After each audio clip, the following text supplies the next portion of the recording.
2020 GSL Super Tournament, Season 1.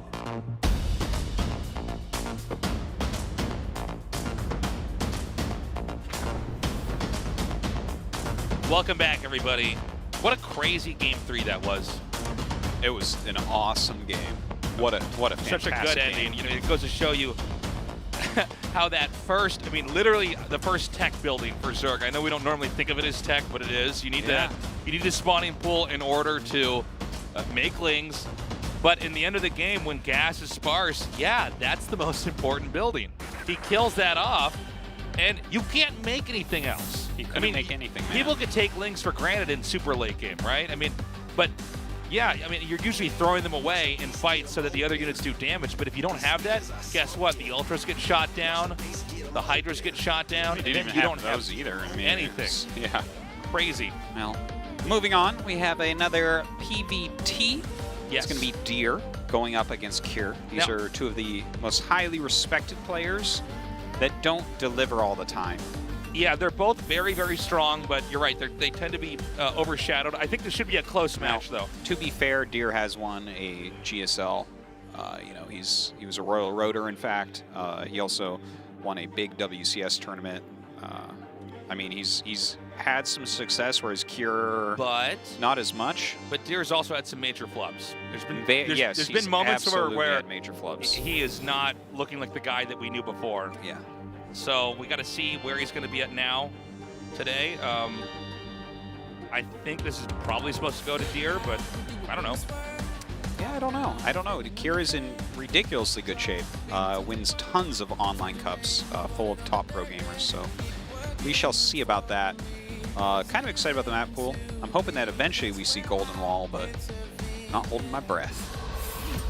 Okay. Game 1 is ready. Both players have now joined our lobby. The map will be on Everdream. Do tell your friends to join us and tune in to the quarantine edition of the Super Tournament while the world fights coronavirus by each person isolating themselves and washing their hands and doing the right thing there.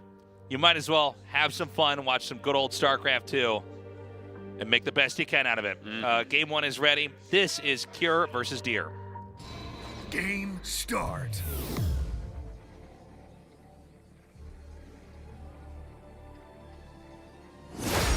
Kaizi Gaming, Deer.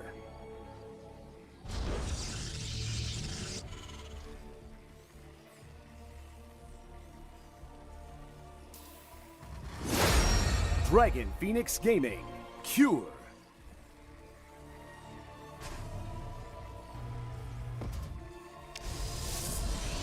Right.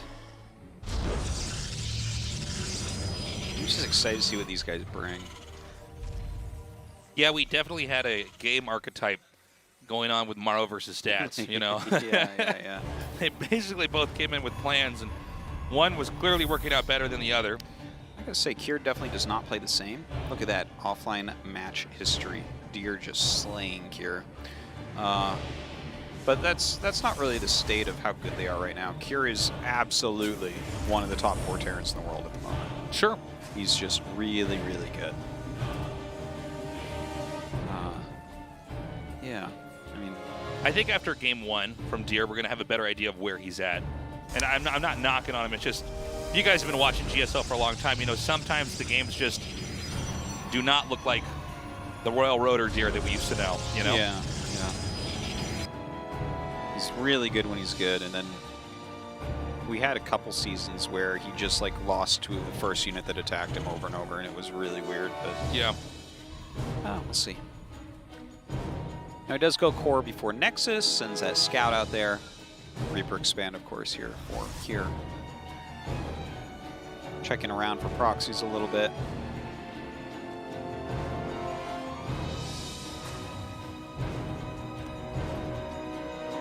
I'm so glad to be back in the studio casting again, man.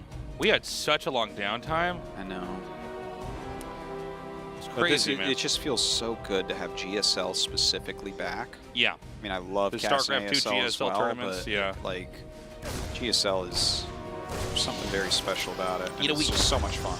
Well, this is really our baby. And also, you know, It was such a long downtime. It was the longest downtime you and I have had casting StarCraft 2 ever. Yeah.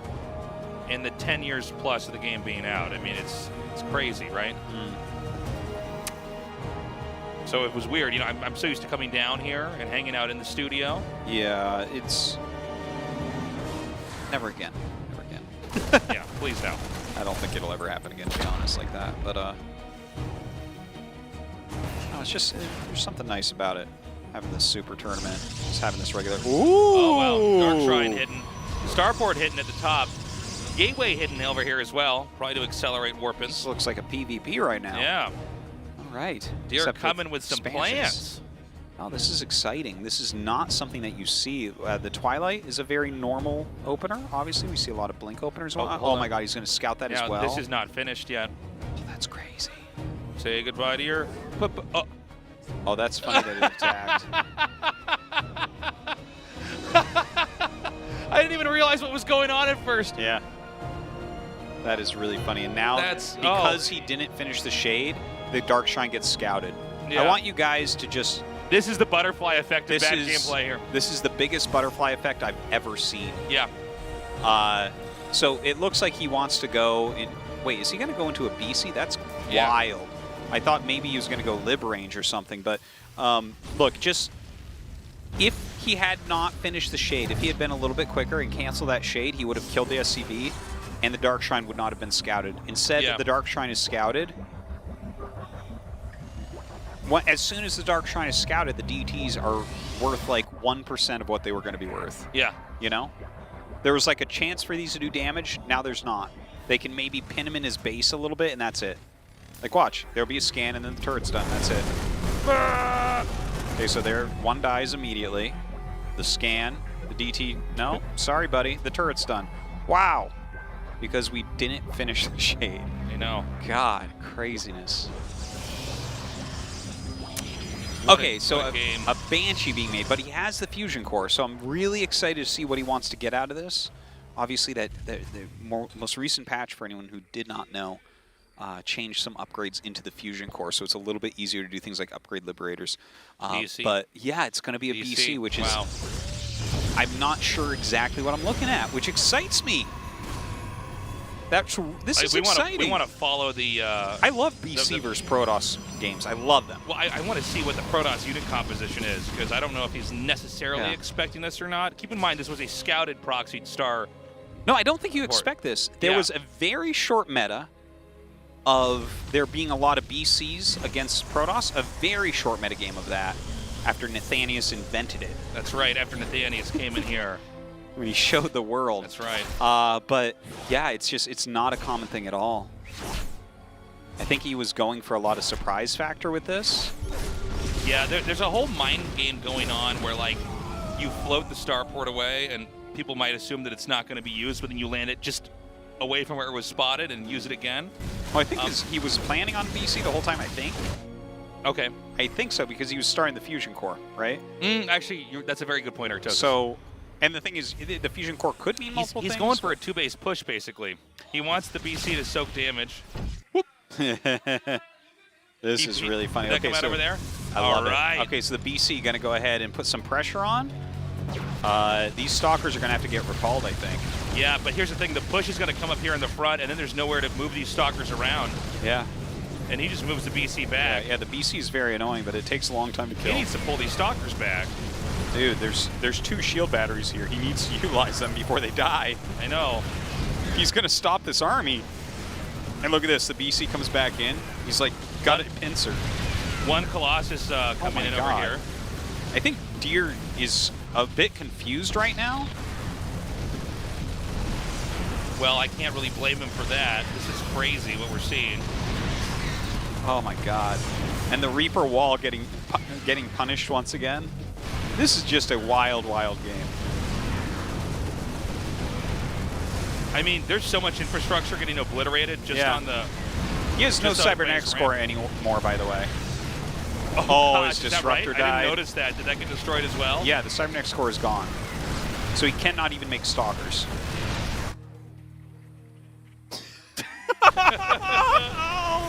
It's all so sad. It's all so sad. Oh my God. Well, I don't think there's any way to recover. This this looks real bad. I have not seen this strategy ever. Yeah. Ever. Well, we've had some like maybe time this off. is something that exists, but I don't know. It feels like Deer doesn't know either. That's what it feels like watching this, because I almost feel like I'm watching a broken computer. You know what I mean? Yeah, like, normally you hit positions where you kind of know what to do and you're being very active and stuff. Instead, like, all his stuff's just sitting there and he's, like, just randomly throwing, like, a disruption ball down the ramp and it's not working. Yeah. And, like, the Colossus came out seeming to not answer anything as bunkers finished. Yeah. The Stalkers went right back to try to fight the battle cruisers. Well, a battle cruiser, I should say. Well, he just set up camp right at the entrance. One thing we are seeing very popular today is the usage of bunkers to just fortify positions. This actually that's super cool. This strategy was actually one of the oldest strategies ever in StarCraft. It was used in StarCraft 1, is you just sprung bunkers outside their base and set up tanks and just slow push from there. And map makers fixed it so that would never be used again. Look at that. He jumps the BC down to the SCVs to repair. I love it. Beautiful. Instead You know, we saw jumping at home. BCs used a lot against Zerg last year because you could just keep doing damage and then jump it back home and repair it and then send it out again. Yeah, you it's could still, do that here. You still see it too. Yeah, but it's the same idea as here. You just jump it to the SCVs, repair it. It's like, how many probes and stalkers and sentries did this kill? And you don't actually want stalkers against this comp as much, right? Yeah. It's like bunkers and siege tanks. That doesn't feel like it's a very valuable unit. So there's going to be a counterattack here. I'm not clear on what this is going to do, though. No, he doesn't have enough to kill him. Like, I mean, you have to do something. You can't just sit in your main base. So, kudos to him for being out here and trying it. It's 25 workers to 69. GG. I mean, Kier takes it. Easy peasy. Wow, that was just a very super cool strategy. By the way, Deer was always dominating Kier in other matches, so to see this happen now is a big change. But that game was quite extraordinary. It was very different. A scouted starport that accidentally had an Adept shade out of position, forcing the SCV to flee in a specific direction away from the Adept if it were to come back in there, forcing the starport to remove, forcing unintentionally the SCV to find the proxy DTs, which allowed the Terran to then shut that down, which then allowed the spotted proxy build that we saw at the start of the game work out. Yes. Yes, it is a wild butterfly effect scenario, but it's exactly what it is. I mean, that's pretty wild. All right. Purity and Industry, our next map. Can they live together? Well, these two sure can. One of these players is going home. Our game is now loading up in one of the weirdest games we've seen here that resulted in one of the most unique wins I've gotten to cast in a long time. Let's see what happens in Game 2 of Deer versus Cure in the GSL Super Tournament. Game start.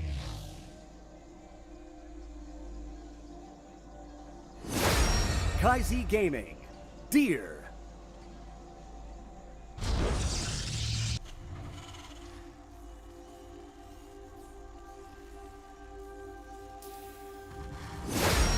Dragon Phoenix Gaming, Cure. Of course, no longer with Jin Air. Excited to see what he can do outside of the shadow of Maru.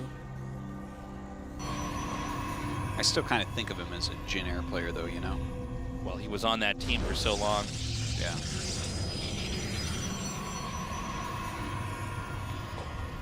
So, we've had some crazy games already on this map.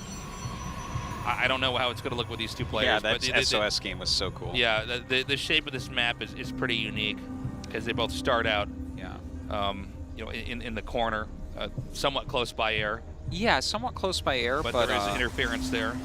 Yeah, and the map itself is really truly large. Right. So macro games probably much more likely. It's going to be very hard, especially for Terran to walk across the map and kill their opponent. Because by the time you get there, they will just have like an additional 2 rounds, right? Yes. So, whereas theoretically, you'd have a better chance of killing as Protoss because of the warping mechanic, right? But yeah, one would think. yeah, but still, it's it seems like a very likely to see longer games here, basically.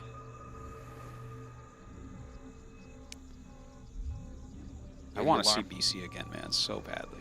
Oh yeah, so badly. I mean, I think my favorite game that we've had on this map, anyway, hasn't been very many casts, but man, the SOS game with the oh yeah, 2 carriers yeah. just poking at the bottom. You know, because of the way the map's shaped, a lot of times you start out, for instance, in cross spawns, right? And that can lead to some games we've definitely seen. Obviously, they're very interesting, but because you're both having to stretch and reach the bottom left, assuming that the game were to go on and on and on and on and on, makes for some interesting plays. We've also seen the giant area that's right down here used occasionally to hide certain techs because it's just so out of the way. It is really out of the way. Not just expansions there, but just other techs as well, because it's like so inconvenient to try to check for stuff there. Sure. By the way, the SUV popped up, saw a Chrono Boost gateway in the main base, and no Nexus, right? So he knew one base tech, but this is actually, it's a very quick Oracle. And even though there are the Bubulas to slow down the Oracle, it still gets there very, very, very, very fast. And right now, Kier doesn't have any anti-air. His anti-air is all in the middle of the map. It's those Marines that we just saw attacking the Adept. Yeah, the Adept that was nearly killed off but managed to escape just in time. Now, let's see what happens as this comes over here. Yeah, I'm not feeling too good. Okay, well, he brings Marines back. That's so important. Well, it seems like this would be something you just have to be somewhat look ready at that. for. He flies right over that. That's surprising to me. Well, it looks like it's less Bubula. Yeah, to get he's through. dodging Bubulas, but yeah. Oh my God! Why did he leave? Why did he leave? What? What? He must have not seen that. There's. How could that even be? Oh, he had the Widow Mine as well. What? He had a Widow Mine. Oh, okay. Well, there's already a shield battery here, a Stalker, an Adept, an Oracle. That's enough. Oh, nice couple of Hellions. All right, 6 kills on the Oracle. I want to see what the worker count is overall here when this is all done. 22 to 26, with Deer in the lead. The medevac's now looping out, closer towards the center of the map. It's a funny back and forth with, you know, the Oracles and then medevacs with Marines, because over areas where you can't land, neither can engage each other. Ooh. Fleet Beacon. Here we go. Okay. I think it's going to be map. Tempest. Yeah. Well, when we first had our game with us. Oh! Oh! Oh. Oh, man. Deer.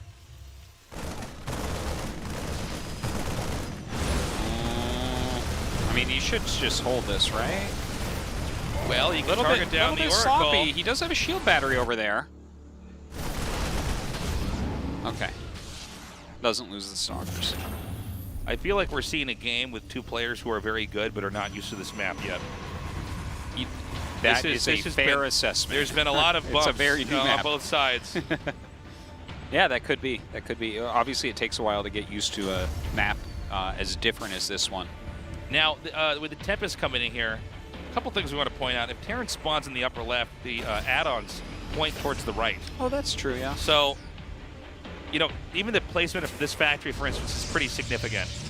Whereas, oh, now hold on. Is he going to push him somewhere else? I'm imagining that the Tempests are going to be in the Bubula area. Yes, 100%. Chucking damage down there while Protoss tries to push on the ground. Yeah. And you basically split Terran up where they can't really fight and defend in 2 locations.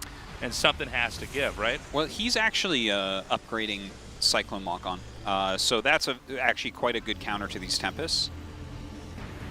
So I think that Kier is going to be all right against this, but I still like what Deer's doing. This is exciting. Making quite a few gateway units right now, maybe to put some pressure on at the same time. Oh, he actually has the Tempest with the army. Now, I didn't expect this. No, I didn't either. This is cool, though. I like it. You can really defend the Tempest a lot extra right there. Very interesting strategy. Is the ground army strong enough to really complement the Tempest here? Well, he added a few gates, so after he gets a couple rounds, yeah, I think it's going to do all right. Because right now it's 2 Stalkers and a Sentry. Yeah, it's going to be, but he has like 4 gates now, I want to say. So you add in like 4 more Stalkers to this, right? Ooh. And the Tempests don't do nothing. See? They do something. Aha! Well, The third is done, but there's no SCVs there. Yeah, he really... Oh, sorry. No, you're fine. I was just going to say, this is like basically a push from the Protoss. Yeah. No, which you don't normally see in this matchup. The Protoss is not normally pushing the Terran, but I guess here we are. This is pretty similar to Classics cheese that we saw last year. Tempest 3-shot a Cyclone, right? It's 3 or 4, I believe. I'm actually just not sure. We don't get to see these kind of engagements that often. But Kier right now, he's waiting to make sure he has enough to lock on and really, really punish here. I believe he has 4 Cyclones right now, and he's done the upgrade. I really like how he's just waiting far back. He's like, yeah, I'm going to lose a little bit, but we have to have this engagement perfect. And 3 is a great number here. Already he's just one-shotting the SCVs. Now there's going to be a moment where Terran is going to pull the trigger and dive, and that's when these Tempests need to be over the shield batteries immediately. And does he do it? Gets one of them. All right, the army actually coming up now. Is this army? Oh, he gets another one. Very well done. Is this army good enough to do anything? No, it doesn't seem like it. It doesn't seem like it. I think he dealt with this just perfectly. He has so many Cyclones in here, a fair amount of Marines as well. Okay, so the 2 Tempests already taken out. There's another one that's going to merge in here with the rest.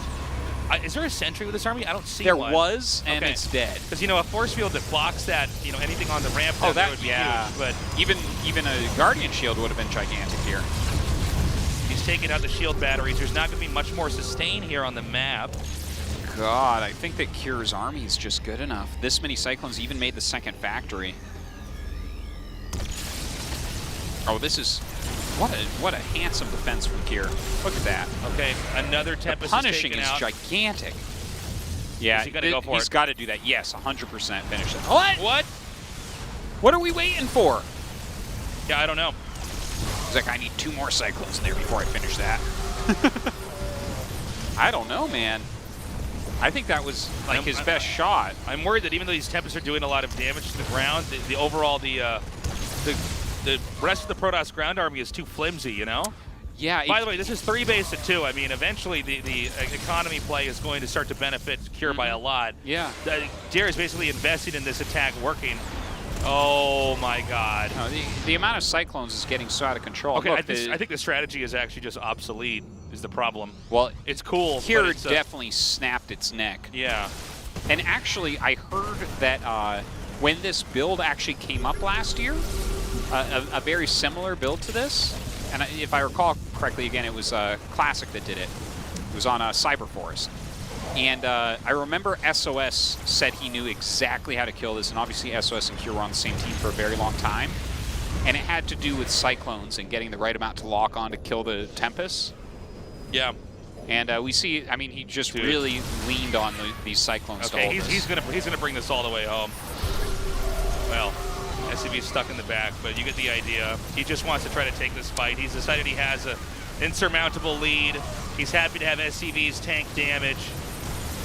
And there's just so many Cyclones coming in here, and that should be, I think, GG. I mean, yeah, this is really so much damage, and again, there's really no way to recover. Look at that. Wow. The lock-on's just dealing ridiculous amounts of damage, and that is going to be that. Kier just with a beautiful hold here. Yeah, Kier really exhibiting a deep understanding of just the game overall. You know, he's really showing he has the instinct, too. Yeah. Really clean, awesome play. 2-0 lead for Kier right now. These Terrans are so strong. Terrans tonight, 8-0 so far, 8-0.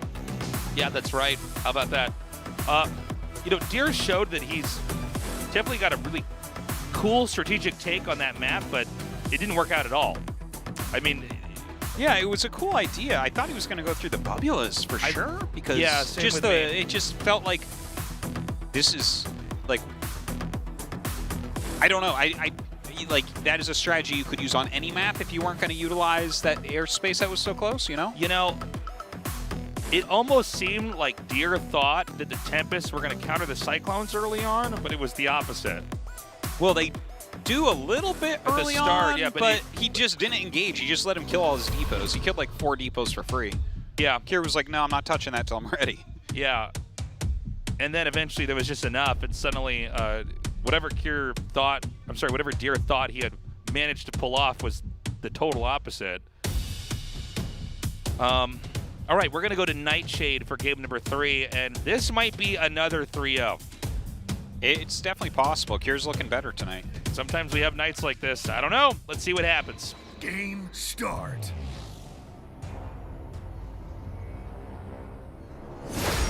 Kaizi Gaming, Deer.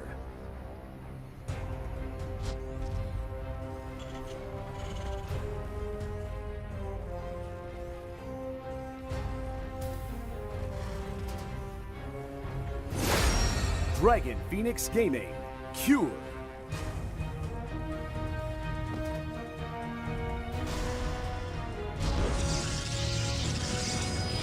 Okay, so,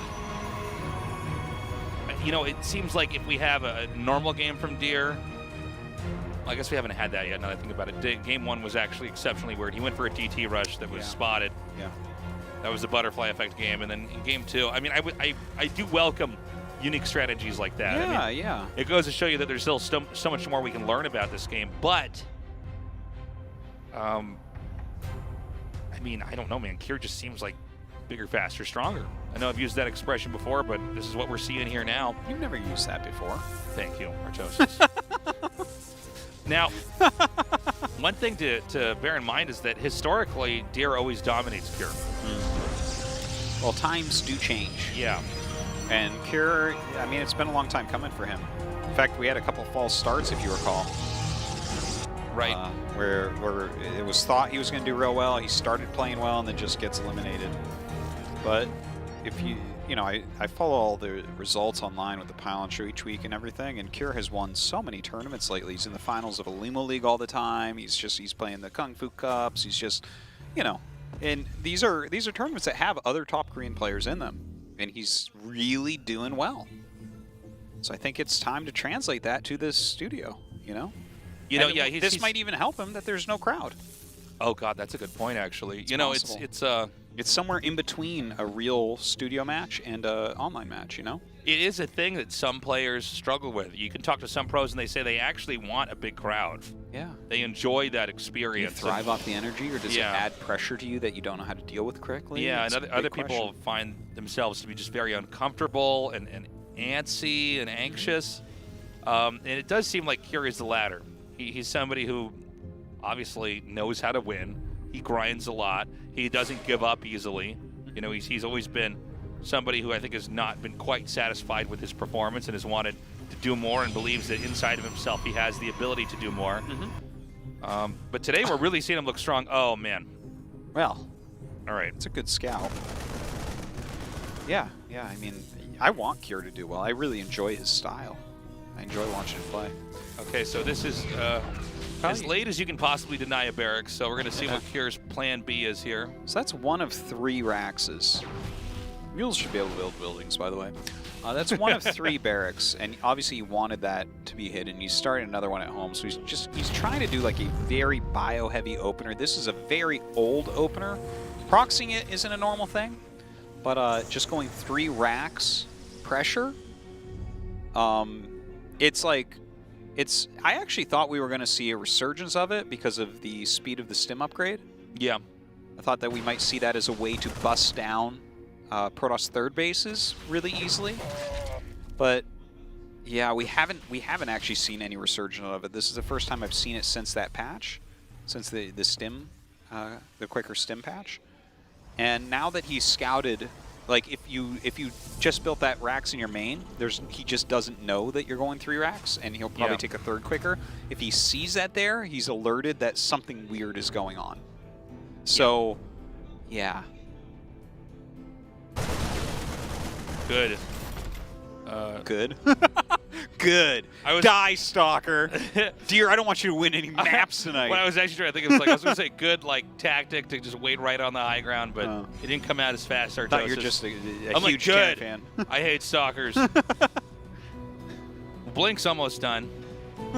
And dude, I don't know if we're going to have Protoss win today. I don't think we're going to see a Terran lose, Artosis. It's possible. It might be. Luckily, we have a couple Zergs playing next, so that'll fix things up for us. Yeah, that'll have to tide us over.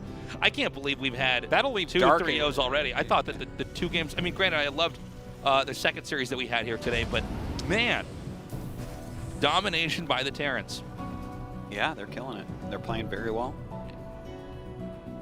So charge lots is the tech of choice here as Protoss takes the third. Interesting, no forge. Ah, there it is. 2 forges, yeah. Yeah. Just wondering a little bit about that. Normally you're going to want to get that +1 armor upgrade very quickly. But double forge, good way to do it. Yeah. There's going to be a very large bio push coming out. A larger one than people are actually used to right now, because again, this strategy has not been popular for quite some time. He's going up to 6 gates. Good spot there with the probe.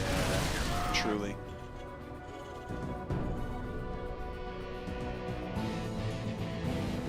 He's going to try again. He backed off to make it look like he was returning, looped back around, coming here from the top. I don't see anything on the minimap that's going to spot that now. We are watching Terran really build up to a push that's going to be pretty strong. We'll see if Protoss can deal. But some of that's going to be dependent on how he responds to the drop that's about to come here and hit the natural. And Protoss is really investing in gateways, going for a beefy tier 1 army. He needs to. But I actually kind of wonder what this is going to look like when these two butt heads. Okay, well, if he actually gets good... How dare you call them butt heads, Zertoses? Oh, my God. Perfectly handled there by Deer. Yeah, that was really beautiful. So he's going to come through here.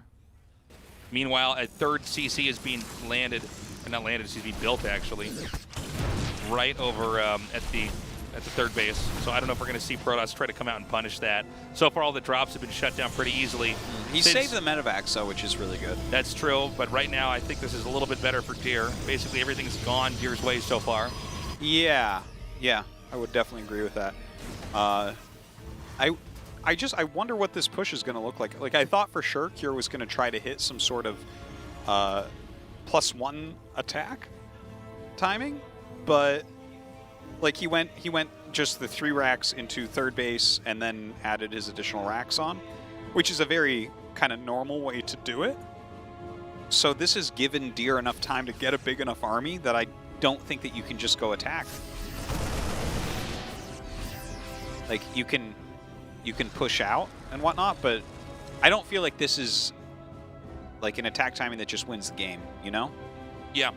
And if it doesn't just win the game, then Deer is well on his way to Colossus Tech in 2-2, and will be feeling very good about his chances to win if he lives through this. Is there anywhere specifically you want to attack here, I wonder, as Kure? Because there's definitely some spots. If Protoss is really just prepared for the attack. Well, he has either 2 mines or 4 mines. I think it's 2 mines right now, but maybe a couple more are coming up. I think you can push the ramp with mines if you want, or go in, yeah, there's the 4. This is the situation where you can kind of like poke and then try to get the Zealots to charge towards you and use the mines. There is a Warp Prism actually out kind of in the middle of nowhere right now. I thought he might be trying to use that to counterattack on the third. He's edging in again. Staying away. If he gets too close, the force fields can chop him. Chop off a chunk of the army. Look at this beautiful control from Kure. He's laying down these mines. He's continually repositioning here. He's trying to force Deer into a bad engagement. Yeah. Oh, this is very good by Deer. Very good by Deer. But the Kure with the unburrow on the mines, beautifully done. Yeah. An excellent really job big there. moment. Minimal amount of Zealots coming in here, but that's enough that can take out all those SCVs that are mining over here. And this really pulls away from the momentum of Kure. Kure cannot reinforce this anywhere near as much. The Disruptor shot is amazing, and somehow it doesn't connect with anything. But you get it, the idea was there. No, the idea you was saw there. it too. Oh, there we go. A good Disruptor shot right there. A little bit worried about Kure continuing to try to push through here. Meanwhile, another drop over here in the main. Oh, God, the force fields are real right there. Deer is playing beautifully here. Oh, yeah, well, he's just being more patient right now than Kure is. I think Kure is really trying to force something to happen that's just never going to work. And GG, finally! All right. Finally, someone fighting back against this overpowered race. These scumbag OP Terrans. God. Okay, that was really good by Deer. Kure's build, though, was off, let's not forget, right? He was trying to go for a 3-Rex play with a proxy. One got scouted. That kind of slowed everything he was doing. He tried to go into a normal game, and I think he was controlling his army well. He had some very good ideas. And then Deer's small counter-harassment, the 3 Zealots to the third, and then the Prism into the main. The combination of those 2 things forced Kure to just dive. Like, Yeah. he wanted to take his time on that push and, like, micro it out and grind down the Zealot count, and he was unable to do so. Really patient play by Deer, too. Just using the bare minimum to hold off the attack and letting his drop do all the work for him. Eternal Empire. Okay. Game number 4. Let's see if Deer can start to continue his work that he did in Game 3. Deer historically always, literally always beats Cure. So let's see if it can be turned around this time. Let's go. Game start.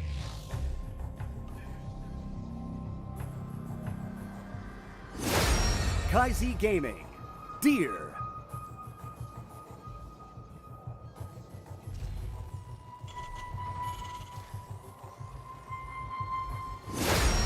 Dragon Phoenix Gaming. Cure.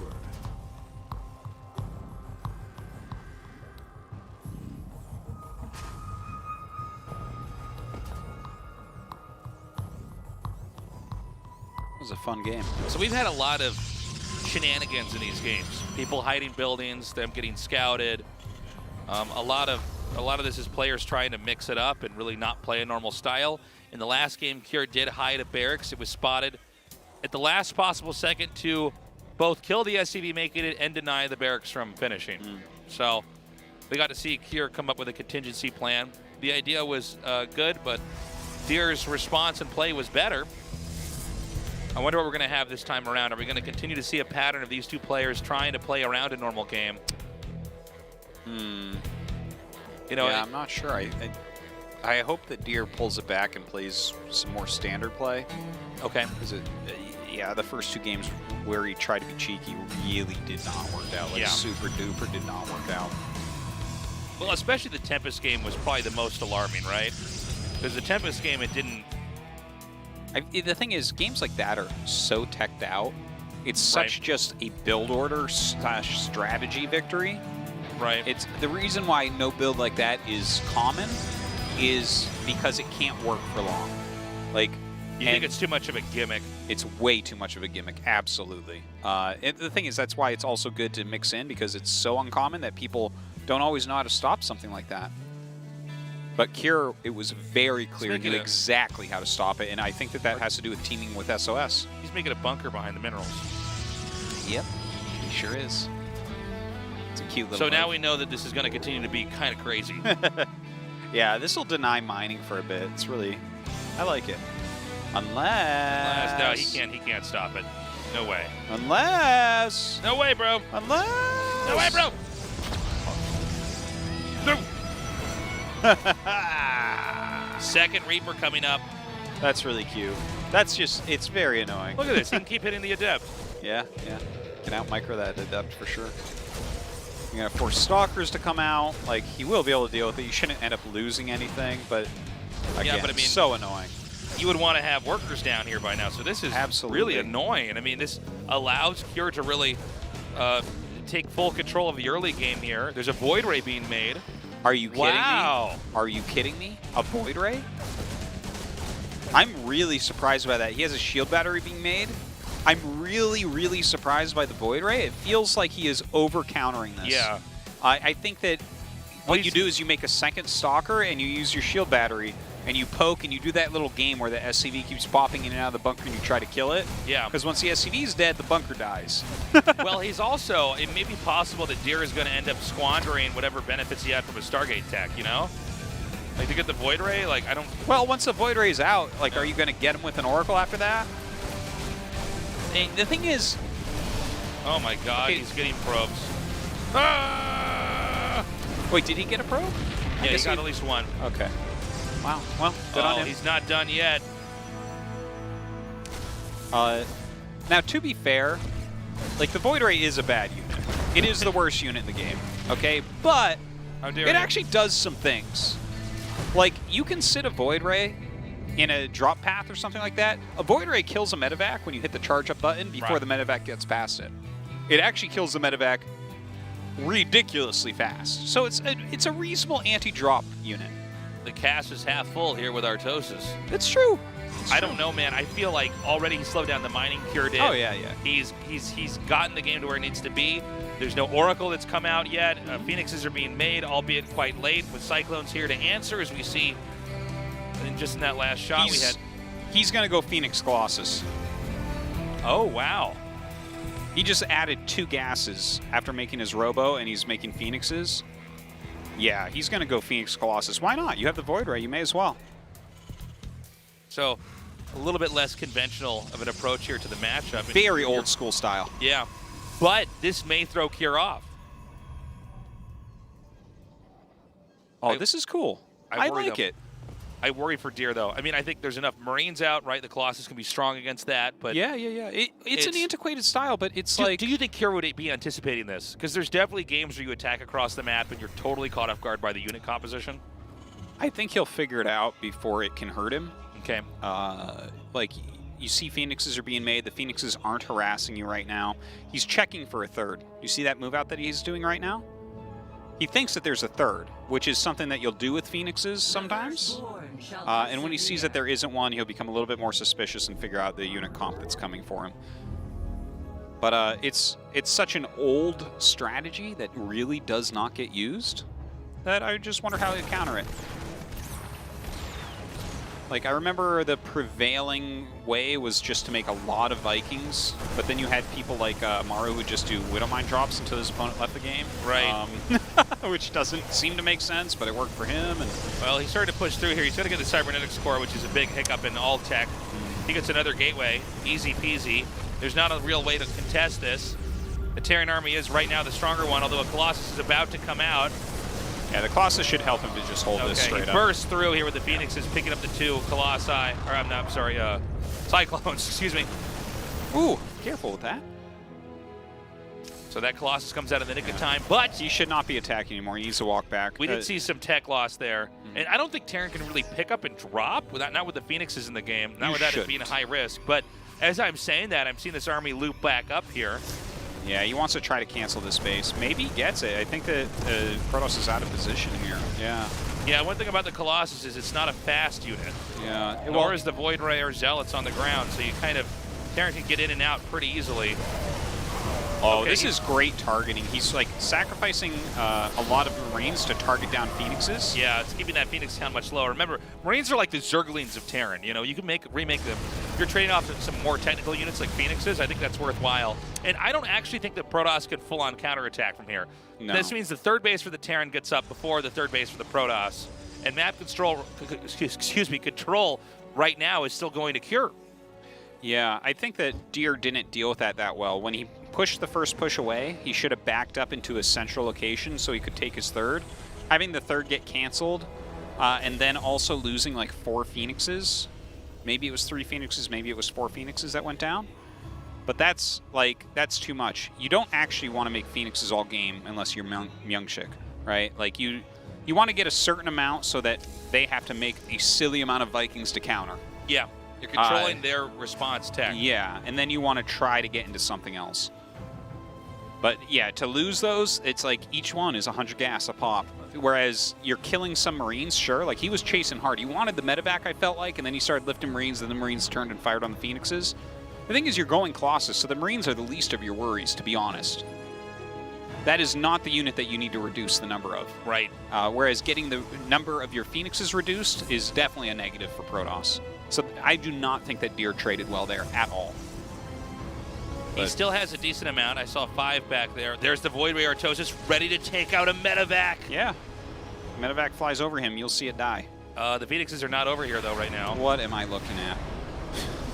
Get those Phoenixes with the Colossi. All right, there we go.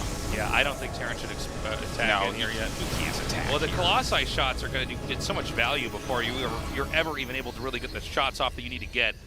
But Cure supply is skyrocketing right now. You always get a bit of a supply lead in this matchup with the Terran. He's trying to trade his shots more efficiently. By the way, that Void Ray tanked pretty nicely. Yeah, it did. There's a lot of Vikings here. Okay, the Marauders they're not high in number here, but now there's just like nothing to stop these Vikings from killing everything. Yeah. And then this means the follow-up ground army is going to be way stronger here. What, it's 6 Vikings right now against the 2 Colossi. Yeah. They're each going to go down, and then the Protoss is going to have nothing really to defend against Marine Marauder Medevac. GG, Cure takes his 3-1.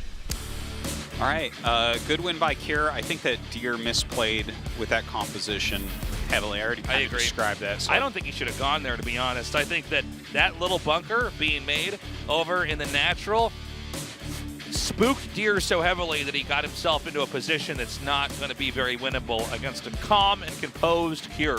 Yeah, the Void Ray seemed like overkill. I think just Stalker production would have been fine. I think that the call after the Void Ray to go into Phoenix Colossus, I think that was totally okay. And then he positionally was not playing it that well. Yeah. Yeah. We didn't really see. I think it's an okay call to make, but you need to be experienced with how to play it. We're going to a break. When we come back, our final match, Armani versus Solar. Don't go away.